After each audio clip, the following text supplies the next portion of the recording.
தமிழகம் முழுவதும் செய்தியாளர் சந்திப்பு நடைபெற வேண்டும் என்று மரியாதைக்குரிய மாநில தலைவர் திரு அண்ணாமலை அவர்கள் எங்களுக்கு வலியுறுத்தியுள்ளார். அதனுடைய அடிப்படையில் வேலூர் மாவட்டத்தில் மாவட்ட தலைவர் திரு தசரதன் அவர்கள் தலைமையிலும் உடன் வருகை தந்து சிறப்பித்துக் கொண்டிருக்கும் மாநில செயலாளர் திரு கோ வெங்கடேசன் அவர்கள் இந்த செய்தியாளர் சந்திப்பில் பிரத்யேகமாக ஒரு முக்கியமான ஒரு நிகழ்வு. 3 நாட்களாக தமிழகத்து மக்களையும் மிகப்பெரிய அதிர்ச்சிக்குள்ளாகின்ற ஒரு செய்தி. டாஸ்மாகில் இலாக்காவில் பார்த்தீங்கன்னா கிட்டத்தட்ட 1000 கோடி ஊழல் முதல் அறிக்கை வெளியிட்டிருக்காங்க. இதன் மூலமாக இது ஒரு மிகப்பெரிய ஸ்கேம். இந்த நம்மளுடைய இலாக்காவின் மூலமாக பார்த்தீங்கன்னா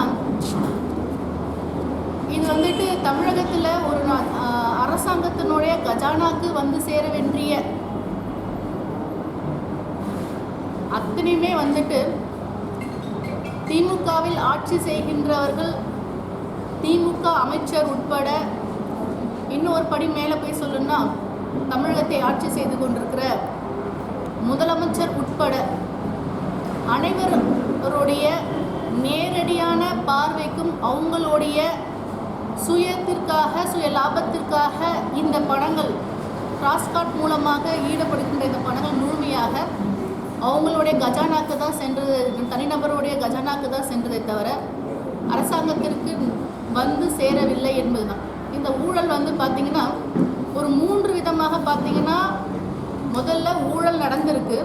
அது எந்த மாதிரி விதங்களில் நடந்திருக்குன்னு பார்த்தீங்கன்னா வெறும் இந்த டாஸ்மாக் ஊழல் என்று சொல்லாமல் இது முறைகேடாக டெண்டர் கொடுக்கறதுல ஆரம்பிச்சது இருந்தோம். அந்த டெண்டரே பார்த்தீங்கன்னா கிட்டத்தட்ட வந்துட்டு ஒரு தனிநபருடைய டெண்டருக்கு அதுக்கு அதிகப்படியாக டெண்டர் வாங்கியிருக்காங்க. அதுக்கப்புறமா இந்த லேபிளிங்லேருந்தே ஆரம்பிக்குது ஊழல். வெறும் டாஸ்மாகில் ஊழல் வந்துட்டு மட்டும் சொல்லக்கூடாது. அந்த டாஸ்மாகில் பாட்டில் பண்ணுற பாட்டிலிங்லேருந்தே ஊழல் ஆரம்பிச்சிருக்கு. லேபிளிங், அதில் ஒட்டக்கூடிய லேபிள் ஓட்டுறதுலேருந்து இருக்குது, அதுலேருந்து ஆரம்பிச்சிருக்கு. அது மட்டும் இல்லாமல் நேரடியாக டாஸ்மாக் கடையிலிருந்து வெளியே செல்கின்ற பொருள் மீது பார்த்தீங்கன்னா 10 ரூபாயிலிருந்து 30 ரூபாய் வரைக்கும் ஒரு குவார்டர் மேலே வச்சு விற்றுருக்காங்க. அப்போது இது முதல் கட்ட இடியினுடைய அறிக்கையின் மூலமாக 1000 கோடி என்பது சொல்லப்பட்டிருக்கு.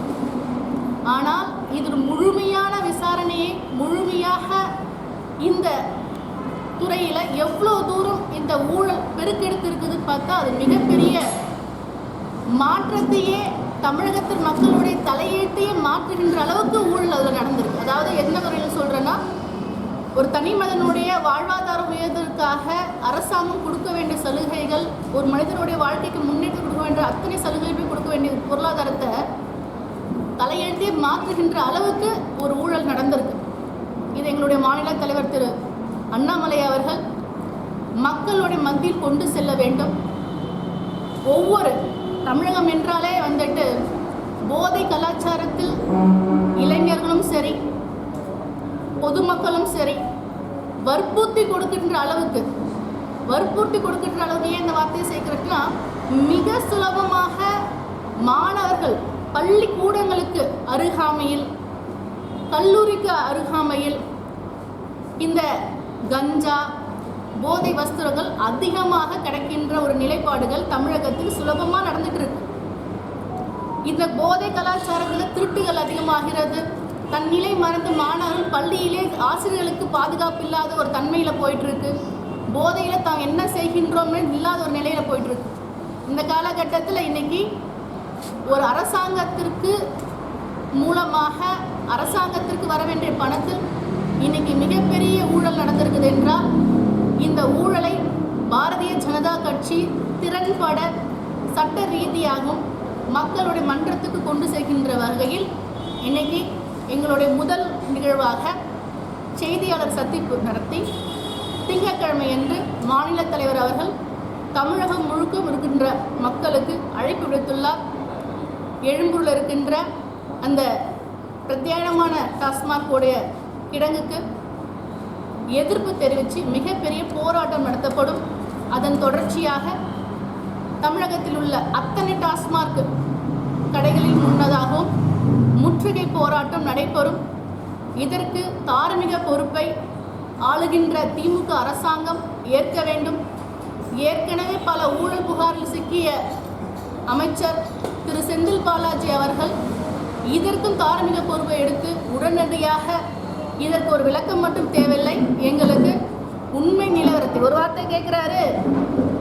ஒரு அமைச்சர் வந்துட்டு கேட்குறாரு, கோர்ட்டில் பார்த்துக்கலாம், கோர்ட்டில் பார்க்கலாம். இது எல்லாமே மக்கள் மன்றத்துக்கு வெளிச்சம் போட்டு காட்டின பிறகு தான் கோர்ட்டு. நீங்கள் கேட்டாலும் கேட்கலாலும் ஆவணங்கள் சிக்கி உள்ளது. அந்த ஆவணங்களை சரியான முறைப்படுத்தி நேரடியாக வழக்குகள் தொடுக்கப்படும். அதன் மூலமாக பாரதிய ஜனதா கட்சி மிகப்பெரிய தமிழகத்திற்கு நயவஞ்சகமாக தாலியினை அறுத்து பல குடும்பத்தில் உயிரிழப்புகளை ஏற்படுத்துகின்ற பொருளாதார நிலைமையை பின்னுக்கு தள்ளுகின்ற இந்த சாராயத்தை நிச்சயமாக இந்த சாராயத்தின் மூலமாக ஊழல் செய்கின்ற எந்த ஒரு பெரும்புள்ளியாக யாராக இருந்தாலும் சட்டத்திற்கு முன்னாகவும் மக்களுக்கு முன்னதாக இந்த போராட்டம் தொடரும் என்பதை இந்த நேரத்தில் நாங்கள் தெரிவிச்சுக்கிறோம்.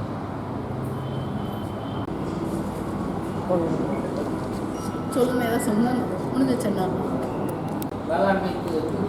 எனக்கு ரொம்ப வேடிக்கையாக இருக்குது. வேளாண்மை பட்ஜெட் யாருக்கு போட்டாங்க? விவசாய பெருமக்களை குண்டாஸ் போடுற அரசாங்கம் நடத்திட்டு இருக்கவங்க வந்துட்டு வேளாண்மைக்கு என்ன செய்ய போகிறாங்க?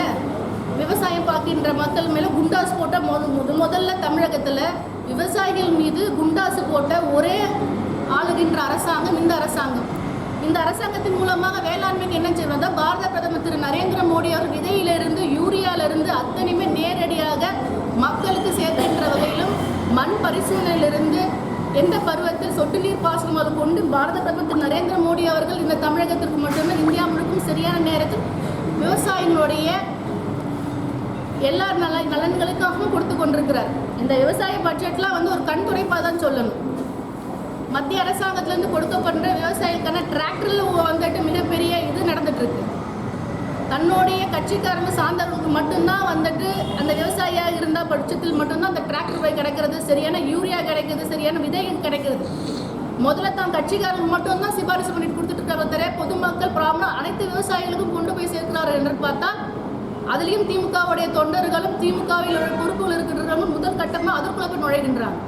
ஸோ வேளாண்மை வேளாண் பெடுகுழி மக்களுக்கு வாழ்வாதார உயர்த்தி கொடுக்குமா என்றால் இந்த பட்ஜெட்டு இன்னைக்கு அறிவிப்பு கொடுத்துருக்குது. ஒன்றும் அதாவது எப்படின்னு பார்த்தீங்கன்னா யானைக்கு ஒரு சோளப்பொரியை காமிச்சிட்டு அதையும் தவாயில் எடுத்து போட்டுட்டு போகிற மாதிரி தான் இருக்கே தவிர பாரத பிரதமர் திரு நரேந்திர மோடி அவர்கள் விவசாயத்திற்கு பிரத்யேகம் காணும். இது நான் சொல்ல வேண்டிய ஏற்கனவே போட்ட பட்ஜெட்டில் மிகப்பெரிய வளர்ச்சி விவசாயத்திற்கு கொடுத்துருக்காங்க. நடந்ததா சொன்னாங்க. ஒரு 6000 கோடி 5000 கோடி இதுவரைக்கும் அது ஏன் கிடப்ப போட்டாங்க? இதில் மத்திய அரசு அமைதி காக்குது அப்படின்னு சொல்லி கிருஷ்ணசாமி கூட்டணியில் இருந்தவர் தான் சொல்றாரு. இப்போ அவர் எங்க இருக்கிறாரு நமக்கு எல்லாருக்கும் தெரியும். அதாவது இந்த மணல் கடத்தல் பேசும்போது நிச்சயமாக பக்கத்து பாராளுமன்றத்தில் இருக்கின்ற திரு ஜெகத் ரட்சன் அவர்களை சொல்லாமல் இருக்கவே முடியாது. அதே மாதிரி இந்த ஈடியோட ரைடு முழுமையாக கொள்ளைகள் அரசாங்கத்தின் கஜானாத்தில் படுவது எல்லாமே சட்ட ரீதியாக தெளிவாக மக்கள் மன்றத்திலும் அதான் நீதித்துறைக்கு கொண்டுட்டு போயிட்டு இருக்கிறாங்க. ஸோ இந்த கிடப்பில் போட்டிருக்கிறாங்க என்பது ஏற்க முடியாத ஒரு விஷயம். அதற்கான டாக்குமெண்டேஷன்ஸ் சரியான மெத்தட் ப்ரிப்பரேஷனில் சப்மிட் பண்ண தான் போகிறாங்க. நம்ம அதையெல்லாம் பார்க்க தான் போகிறோம். ஆனால் கிடப்பில் இருப்பது என்ற வார்த்தை இங்கே மறுக்கப்படுகிறது.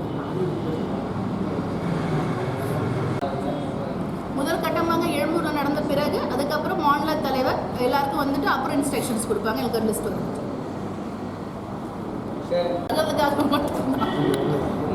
ஏற்கனவே தலைவர் சொல்லிட்டார். வருகின்ற ஏப்ரல் 5ஆம் தேதி கோட்டை மைதானத்தில் மிகப்பெரிய அளவில் தேசிய கல்விக் கொள்கைக்காக மக்கள் மத்தியில் கொண்டு செல்வதற்கான மாபெரும் பொதுக்கூட்டம் கோட்டை மைதானத்தில் நடைபெறுகின்றது.